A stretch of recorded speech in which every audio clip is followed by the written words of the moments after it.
రోజురోజుకు పెరిగిపోతున్న ఈ కార్పొరేట్ విద్యా సంస్థలతో ఆదోని మరియు చుట్టుపక్కల పరిసర ప్రాంతాల్లో ఉన్నటువంటి ప్రైమరీ మరియు మినిమం బడ్జెట్ స్కూల్స్ అయితే తీవ్రంగా నష్టపోతున్నాయని చెప్పుకోవచ్చు. అయితే ఈ యొక్క దీనికి కారణాలను మనకు తెలియజేయడానికి ఇక్కడ ప్రైవేట్ స్కూల్ కరెస్పాండెంట్స్ మనతో పాటు ఉన్నారు. మేడం నమస్తే.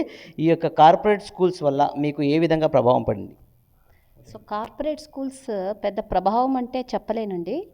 బట్ పేరెంట్స్ యొక్క ధోరణి మారాలి. సో డబ్బులు ఎక్కువ పే చేస్తున్నారు కానీ సరి అయినటువంటి ఎడ్యుకేషన్ అందుతుందా లేదా, ఇప్పుడు ఊరికే తాత్కాలికంగా చూస్తున్నారు, బిల్డింగ్లు గ్రౌండ్లు అన్నీ చూస్తున్నారు కానీ సరి అయినటువంటి మారల్ వాల్యూస్తో కూడినటువంటి ఎడ్యుకేషన్ అండ్ లైఫ్ లాంగ్ పనికొచ్చే ఎడ్యుకేషన్ మన పిల్లలకు అందుతుందా లేదా అనేటువంటి విషయాన్ని ఖచ్చితంగా తల్లిదండ్రులు ఆలోచించాల్సిన విషయం అండి. మీరు చూసుకున్నట్లయితే ఇప్పుడున్న జనరేషన్కి పిల్లలకి ఎటువంటి ఎడ్యుకేషన్ ఇస్తే బాగుంటుందని మీరు అనుకుంటున్నారు? సార్, ఇప్పుడు now we are in the era of artificial intelligence. So present education system మేము చూసినట్లయితే ఆల్మోస్ట్ ఒక 30-35 ఇయర్స్ నుంచి same kind of education system ఉంది. దేర్ ఆర్ చేంజెస్ అయితే వచ్చాయి సార్. సో మెట్రోపాలిటన్ సిటీస్లో అక్కడంతా ఆల్మోస్ట్ మనకి ఇప్పుడు ఫ్యూచర్లో ఏం నీడ్ అయితే ఉందో దాని ప్రకారం ఎడ్యుకేషన్ సిస్టమ్ అయితే చేంజ్ అవుతున్నారు. బట్ మనలాంటి టౌన్స్లో so I don't think change అయితే రావట్లేదు sir. Still they are in the same kind of system. No adaptations has been acquired by any of the schools. So ఇప్పుడు మేము 2013 స్కూల్ స్టార్ట్ చేసాం sir. So ఇప్పుడు present ఇప్పుడు what parents are like ఇంకా అదే మాకు సిస్టమ్ కావాలి, so కూర్చోపెట్టాలి, రోట్ మెమరైజేషన్, మాకు మార్క్స్ వస్తే చాలు అని అనుకుంటున్నారు. How about the skills? ఎప్పుడో 10th ఎగ్జామ్ రాయడం కోసం 5th గ్రేడ్ నుంచే సో దాన్ని టార్గెట్ చేసుకొని so only particular kind of like mugging up కల్చరే ఇంకా ఉంది. సో ఆ స్కిల్స్ మనకి life skills which they need it for the real life challenges ఫ్యూచర్లో ఫేస్ చేయడానికి. సో మేము అట్లీస్ట్ మాకు కొంచెం ఐడియా లైక్ మేము ఎక్కడైనా ట్రైనింగ్ తీసుకొని ఇక్కడ వచ్చి ఇలాంటి ఊళ్ళలో ఇంప్లిమెంట్ చేయాలన్నా కూడా సో మేము 1 or 2 స్కూల్స్ మేము ఇంప్లిమెంట్ ఐడియా చేస్తున్నా.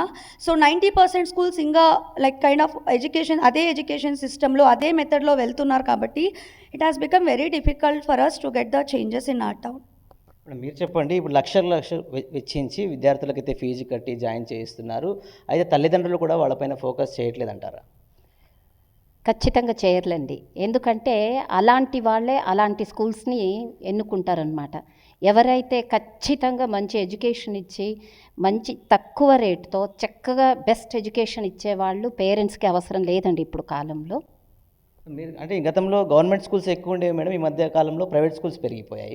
గవర్నమెంట్ స్కూల్స్లో నుంచి కూడా ఉత్తీర్ణత పెరిగి ఐఏఎస్లు ఐపీఎస్లు అయిన సంగతి కూడా మనం చూసాము. అయితే ఇప్పుడు ఇన్ని స్కూల్స్ ఉన్నా కూడా అటువంటి రిజల్ట్స్ రావట్లేదు, ఏమంటారు మీరు? Sir absolutely. నేను కూడా గవర్నమెంట్ స్కూల్లో చదివాను సార్. నేను కూడా చిన్నగా ఉన్నప్పుడు బడ్జెట్ ఓరియంటెడ్ స్కూల్లోనే చదివాను. నెక్స్ట్ నేను గవర్నమెంట్ స్కూల్లో చదివాను సార్. ఇప్పుడు లక్షలు పెట్టి మనం ఇంత పెద్ద పెద్ద కమర్షియల్ స్కూల్స్కి వెళ్ళినా ఆ ఎథిక్స్, ఆ మారల్స్, ఆ క్వాలిటీ లేదు సార్. గవర్నమెంట్ స్కూల్లో అబ్సల్యూట్లీ చాలా డిసిప్లిన్ వేలో మాకు ఎడ్యుకేషన్ దొరికింది సార్. అందుకే మేము ఇప్పుడు ఈ వరకు మేము లీడ్ చేస్తున్నాము అంటే it's because of that education system. I should really applause them. So ఆ వాల్యూస్ ఎక్కడ పోయాయని అడుగుతున్నాను సార్. ఎక్కడ పోయా ఆ వాల్యూస్? ఎందుకు పేరెంట్స్ మొత్తం డిస్ట్రాక్షన్, లక్షలు కడితేనే కొన్ని వేలు కడితేనే ఎడ్యుకేషన్ దొరుకుతుంది అనే ట్రామాలోకి ఎందుకు వచ్చేసారు? Absolutely sir. ఇప్పుడు కూడా చదువుతున్న గవర్నమెంట్ స్కూల్లో పిల్లలు చాలా జెన్యూన్గా వాళ్ళు స్కోర్ చేసి ఉంటారు. ఇండిపెండెంట్గా వాళ్ళు ఆలోచించే టైం ఖచ్చితంగా గవర్నమెంట్ స్కూల్లో ఇస్తుంటారు. మరి ఎందుకు కార్పొరేట్ స్కూల్స్కి ఎక్కువ మక్కువ చూపిస్తున్నారు పేరెంట్స్?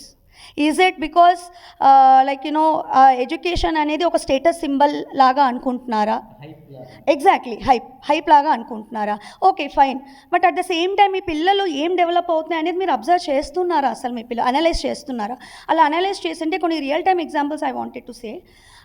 మా మా సర్కిల్లో ఉండే పిల్లలు సో 10thలో they have scored very excellent marks score చేశారు. ఇంటర్లో like they have seen the downfall.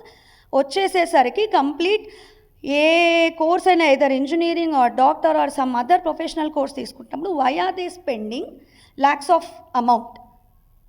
So ఇంత షో ఆఫ్ ద ఎడ్యుకేషన్ వాళ్ళు సిక్స్త్ ఫస్ట్ అంటారు, సెకండ్ అంటారు, థర్డ్ అంటారు, ఇంత లైక్ ఇంత అమౌంట్ వాళ్ళు స్పెండ్ చేసి కూడా సో ఎందుకు ఒక హయ్యర్ ఏజ్ అటైన్ చేసేసరికి ఇంకా పేరెంట్ డెప్స్ మీద డిపెండ్ అయ్యారు వాళ్ళు.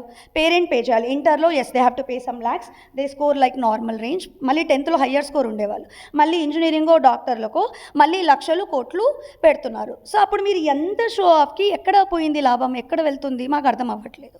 అంటే అక్కడ స్కిల్స్ లేవా మీ పిల్లలకి? అయితే అప్పుడు చెక్ చేసుకోలేదా? చెక్ చేసుకొని ఉంటే అక్కడ సో మీరు ఇక్కడ ఎందుకు లైక్ ల్యాక్స్ ఆఫ్ అమౌంట్ మీరు స్పెండ్ చేస్తున్నారు?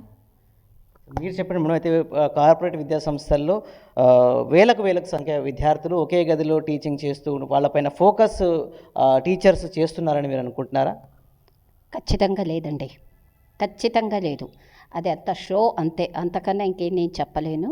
ఎంతసేపు బిల్డింగ్లు, గ్రౌండ్స్ ఓకే ఇవి చూస్తున్నారు కానీ పిల్లల యొక్క నాలెడ్జ్ని గ్రహించట్లేదు తల్లిదండ్రులు.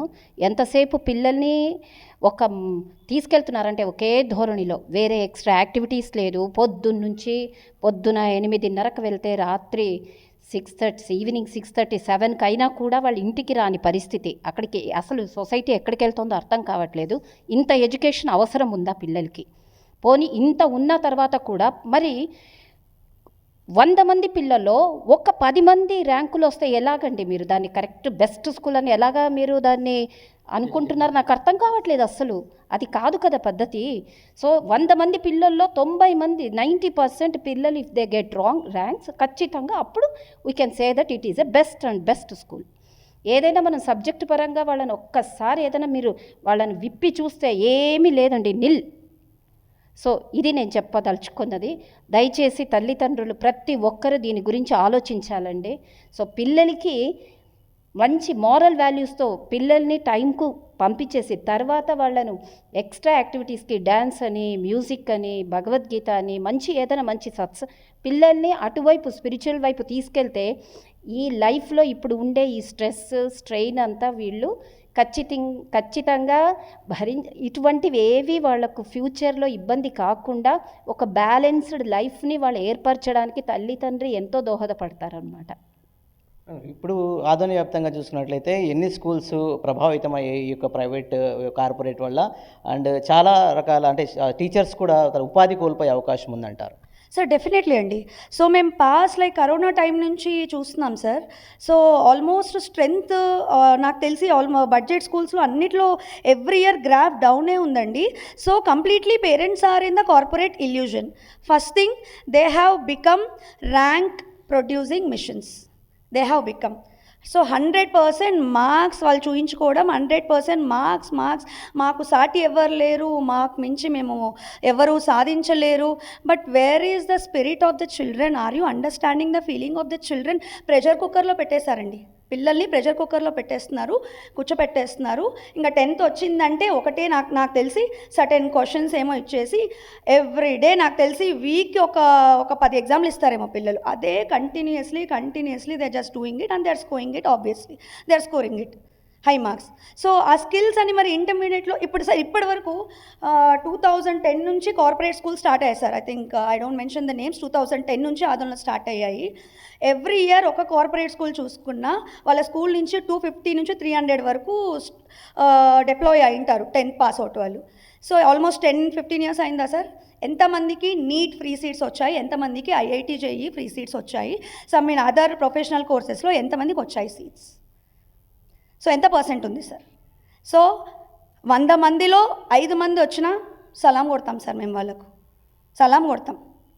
సో ఆ 5% 10% ఫోకస్ చేయించి సో 90% వాళ్ళకి బేసిక్ స్కిల్ కూడా ఉండట్లేదు సార్. తర్వాత మిడిల్ క్లాస్ సార్ డబ్బులు ఉండేవాళ్ళు, ఫైనాన్షియలీ బెటర్ ఉండేవాళ్ళు లక్షలు పోసైనా కోట్లు పోసైనా వాళ్ళు చేసుకుంటారు. బట్ మిడిల్ క్లాస్ లాంటి వాళ్ళకి ఏంటి సార్ పరిస్థితి? స్కిల్ లేకపోయా, డబ్బులు లేకపోయా, వాట్ కెన్ దే డూ? అది ఆలోచిస్తున్నారా పేరెంట్స్? ఇంకోటి మీ బడ్జెట్ ఓరియంటెడ్ స్కూల్స్ కూడా we are also giving same trigonometry, we are also giving same quadrilateral equations, we are also giving same kind of concepts to them. ఇంకొకటి మేము ఇక్కడ కనీసం ఆలోచించడానికి టైం ఇస్తాం సార్. అదే కార్పొరేట్లో నేను ఇంటర్మీడియట్లో 1 year వేశారు, వద్దని చెప్పేసాం నా ఏజ్లో ఉన్నప్పుడు. ఎందుకంటే ఆలోచించడానికి టైం ఇవ్వరు. మేము చెప్పింది రాసుకో చేసుకో, ఇదే ఇంతే, నువ్వు ఇక్కడే ఆడాలి 5 minutes ఆడాలి అంతే. ఇక్కడ అలా కాదు, free play, they have free play. వాళ్ళు డిస్కస్ చేయాలి, పిల్లలు నెగోషియేషన్స్ చేయాలి. ఇంకొక సినిమాలో చూపించినట్టు వెళ్ళి చెట్టు కింద ఏదైనా కరువు వచ్చినప్పుడు తినాలంటే చెట్టు మీద పండు కోసుకోమన్నా కూడా కోసుకోలేరు పిల్లలు, తెలియదు, ఏమీ తెలీదు, అలా చేసేస్తున్నారు. సో అలాంటి వాళ్ళు రియల్ లైఫ్ ఛాలెంజ్ సార్.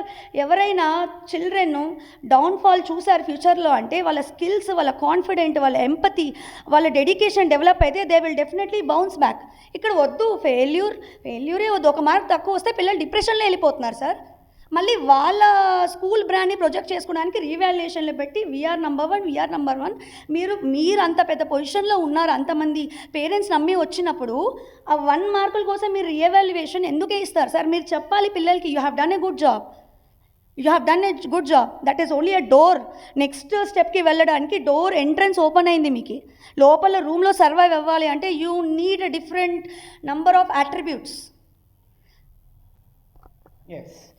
కేవలం డబ్బు ఆర్జితంగానే కార్పొరేట్ స్కూల్స్ ఫోకస్ చేస్తున్నాయి తప్ప పిల్లలకు సైకలాజికల్గా మోటివేషన్ పరంగా అండ్ కల్చరల్ యాక్టివిటీస్ పరంగా అయితే వాళ్ళకు టాలెంట్ని పెంపొందించడం లేదని చెప్పేసి వీళ్ళు మనకైతే తెలియజేస్తున్నారు. పిల్లలు యొక్క స్కూల్ని చేర్పించే క్రమంలో ఆ స్కూల్ యొక్క పద్ధతులు, ఆ పిల్లల యొక్క ఐక్యూని కూడా టాలెంట్ని దృష్టిలో ఉంచుకొని పిల్లల మంచి భవిష్యత్తు ఉండే స్కూల్స్ని జాయిన్ చేయించాలనే ఉద్దేశంతోనే మనకు ఈ యొక్క ప్రైవేట్ స్కూల్ కరెస్పాండెంట్ నకాత జయ అయితేనేమి మనకు తెలియజేశారు. కెమెరా పర్సన్ యువరాజ్తో రాజరంగ, సిఆర్ న్యూస్.